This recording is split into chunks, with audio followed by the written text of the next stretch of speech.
In this video, I will show you how to make a YouTube thumbnail in one click with AI.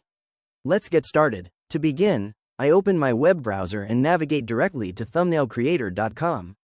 From the homepage, I move my cursor up to the top right section and click on the bright button that says Start Now. This brings me straight to the creation dashboard where I can paste a link to my video. Before I can do that, I need to get the direct link from my channel. So, I open a new browser tab and head over to my YouTube Studio content page.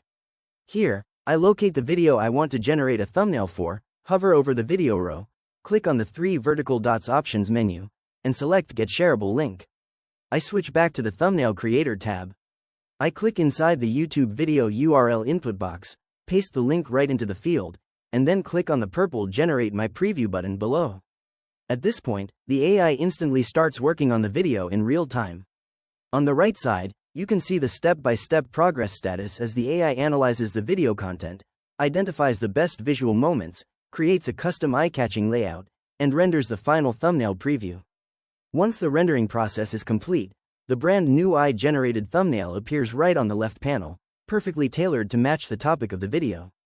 To gain full access to this design and unlock all the high-resolution editing options, I click on the prominent Start Free Trial button on the right. This redirects me to the secure checkout page where I review the plan details. I select my payment method, choose my saved card from the drop-down menu, fill in the required verification fields, and then click the Start Trial button at the bottom to complete the process and get my new AI thumbnail ready to go. If you found this walkthrough helpful, please consider liking the video and subscribing for more quick tips and tutorials.